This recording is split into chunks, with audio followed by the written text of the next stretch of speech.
शिवाय नमः। गुरुर्ब्रह्मा गुरुर्विष्णु गुरुर्देवो महेश्वर गुरुर्साक्षात् परब्रह्म तस्मै श्री गुरुवे नमः। त्वमेव माता च पिता त्वमेव त्वमेव बन्धुः सखा त्वमेव त्वमेव विद्या द्रविणं त्वमेव त्वमेव सर्वं मम देव देव। अभी तक हमने इस अध्याय में सप्तऋषियों के आलोक धर्म का वर्णन पढ़ा था। उसी का वर्णन आगे हम पढ़ रहे हैं। यह अध्याय कल से चल रहा है। मांसभक्षी प्राणियों तथा अजितेंद्रिय मनुष्यों से लोगों को सदा भय रहता है। अतः उनके निवारण के लिए ब्रह्मा जी ने दंड का विधान किया है। दंड ही प्राणियों की रक्षा और प्रजा का पालन करता है। वही पापियों को पाप से रोकता है। दंड सबके लिए दुर्जय होता है। वह सब प्राणियों को भय पहुंचाने वाला होता है। दंड ही मनुष्यों का शासक है। उसी पर धर्म टिका हुआ है। संपूर्ण आश्रमों और समस्त भूतों में दम ही उत्तम व्रत माना गया है। उदारता, कोमल स्वभाव, संतोष, दोष दृष्टि का अभाव, गुरु शुश्रूषा, प्राणियों पर दया और चुगली ना करना, इन्हीं को शांत बुद्धि वाले संतों और ऋषियों ने दम कहा है। धर्म, मोक्ष तथा स्वर्ग, ये सभी दम के अधीन हैं। जो अपना अपमान होने पर क्रोध नहीं करता और सम्मान होने पर हर्ष से फूल नहीं उठता, जिसकी दृष्टि में दुख और सुख समान है, उस धीर पुरुष को प्रशांत कहते हैं। जिसका अपमान होता है वह साधु पुरुष तो सुख से सोता और सुख से जागता है तथा उसकी बुद्धि कल्याणमयी होती है, परंतु अपमान करने वाला मनुष्य स्वयं नष्ट हो जाता है। अपमानित पुरुष को चाहिए कि वह कभी अपमान करने वाले की बुराई ना सोचे, अपने धर्म पर दृष्टि रखते हुए भी दूसरे के धर्म की निंदा ना करे। जो इंद्रियों का दमन करना नहीं जानते, वे व्यर्थ ही शास्त्रों का अध्ययन करते हैं, क्योंकि मन और इंद्रियों का संयम ही शास्त्र का मूल है। वही सनातन धर्म है। संपूर्ण व्रतों का आधार दम ही है। छयों अंगों सहित पढ़े हुए वेद भी दम से हीन पुरुष को पवित्र नहीं कर सकते। जिसने इंद्रियों का दमन नहीं किया, उसके सांख्य, योग, उत्तम कुल, जन्म और तीर्थ स्थान सभी व्यर्थ हैं। योग वेत्ता सॉरी योग वेत्ता द्विज को चाहिए कि वह अपमान को अमृत के समान समझकर उससे प्रसन्नता का अनुभव करे और सम्मान को विष के तुल्य मानकर उससे घृणा करे। अपमान से उसके तप की वृद्धि होती है और सम्मान से क्षय। पूजा और सत्कार पाने वाला ब्राह्मण दुही हुई गाय की तरह खाली हो जाता है। जैसे गऊ घास और जल पीकर फिर पुष्ट हो जाती है, उसी प्रकार ब्राह्मण जप और होम के द्वारा पुनः ब्रह्म तेज से संपन्न हो जाता है। संसार में निंदा करने वाले के समान दूसरा कोई मित्र नहीं है, क्योंकि वह पाप लेकर अपना पुण्य दे जाता है। निंदा करने वाले की स्वयं निंदा ना करें, अपने मन को रोकें। जो उस समय अपने चित्त को वश में कर लेता है, वह मानो अमृत से स्नान करता है। वृक्षों के नीचे रहना, साधारण वस्त्र पहनना, अकेले रहना, किसी की अपेक्षा न रखना और ब्रह्मचर्य का पालन करना, ये सब परम गति को प्राप्त कराने वाले होते हैं। जिसने काम और क्रोध को जीत लिया, वह जंगल में जाकर क्या करेगा। अभ्यास से शास्त्र की, शील से कुल की, सत्य से क्रोध का तथा मित्र के द्वारा प्राणों की रक्षा की जाती है। जो पुरुष उत्पन्न हुए क्रोध को अपने मन से रोक लेता है, वह उस क्षमा के द्वारा सबको जीत लेता है। जो क्रोध और भय को जीतकर शांत रहता है, पृथ्वी पर उसके समान वीर और कौन है। यह ब्रह्मा जी का बताया हुआ गूढ़ उपदेश है। प्यारे, हमने धर्म का हृदय सार तत्व तुम्हें बतलाया है। यज्ञ करने वालों के लोक दूसरे हैं, तपस्वियों के लोक दूसरे हैं तथा इंद्रिय संयम और मनोनिग्रह करने वाले लोगों के लोग दूसरे ही हैं। वे सभी परम सम्मानित हैं। क्षमा करने वाले पर एक ही दोष लागू होता है, दूसरा नहीं। वह यह है कि समाशील पुरुष को लोग शक्तिहीन मान बैठते हैं, किंतु इसे दोष नहीं मानना चाहिए, क्योंकि बुद्धिमानों का बल क्षमा ही है।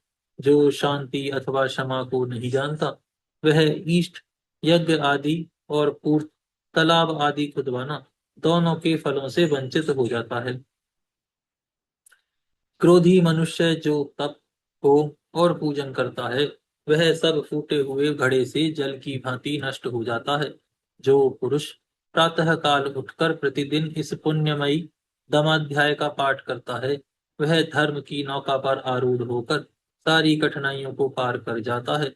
जो द्विज सदा ही इस पुण्यप्रद दमाध्याय को दूसरों को सुनाता है, वह ब्रह्मलोक को प्राप्त होता है तथा वहां से कभी नहीं गिरता।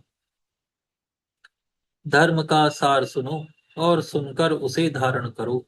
जो बात अपने को प्रतिकूल जान पड़े, उसे दूसरों के लिए भी काम में ना लाएं। जो पराई स्त्री को माता के समान, पराये धन को मिट्टी के ढेले के समान और संपूर्ण भूतों को अपने आत्मा के समान जानता है, वही ज्ञानी है। जिसकी रसोई बलि वैश्वदेव के लिए और जीवन परोपकार के लिए है, वही विद्वान है।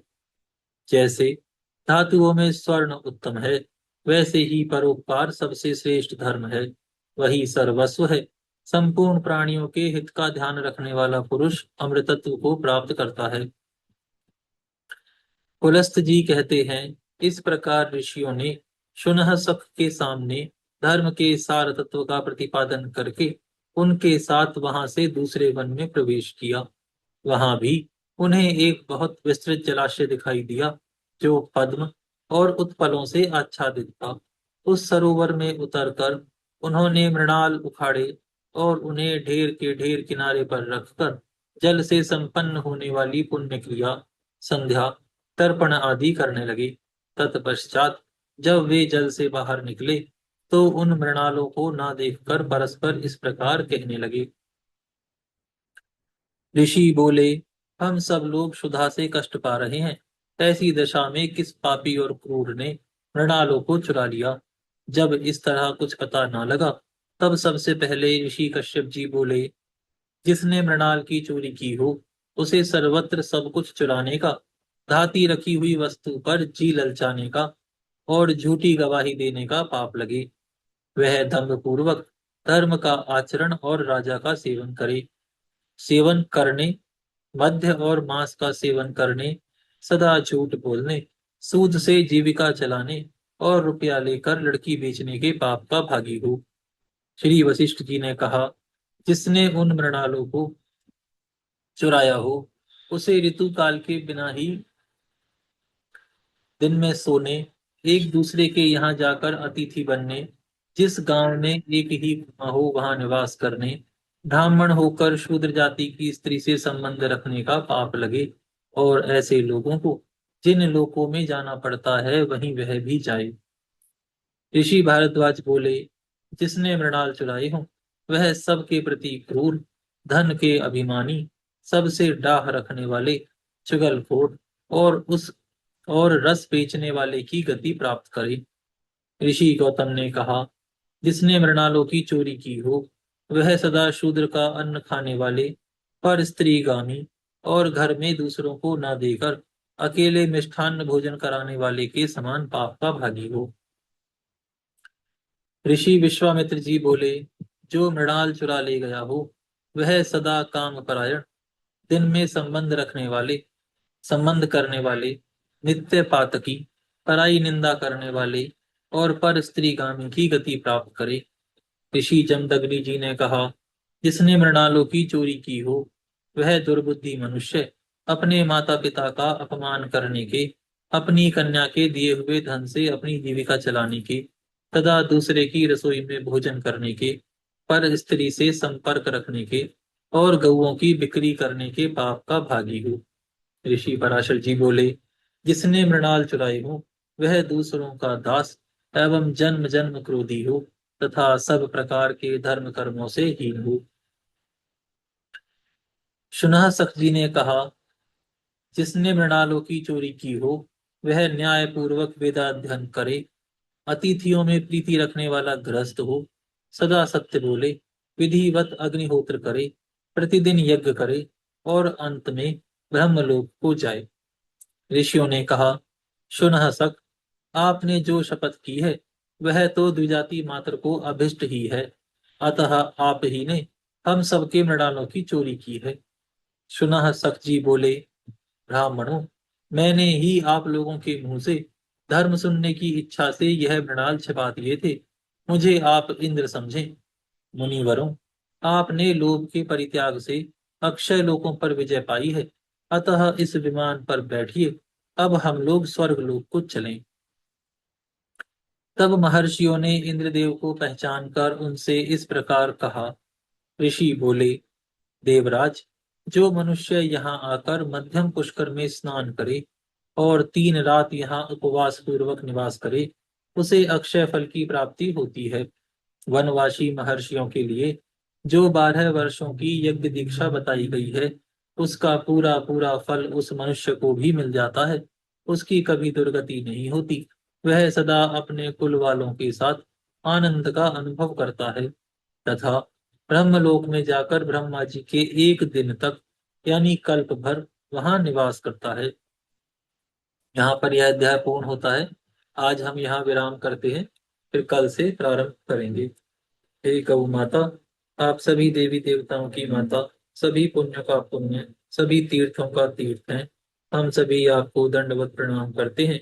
आपकी कृपा सदैव हमारे ऊपर बनी। धर्म की जय हो। जय हो, जय हो। अधर्म का जय हो। नाश हो। नाश, प्राणियों में सद्भावना हो, सद्भावना हो, विश्व का कल्याण हो। कल्याण, गौ माता राष्ट्र राष्ट्र माता माता गौ गौ हत्या बंद हो, बंद बंद हो। हो, विश्व का कल्याण हो।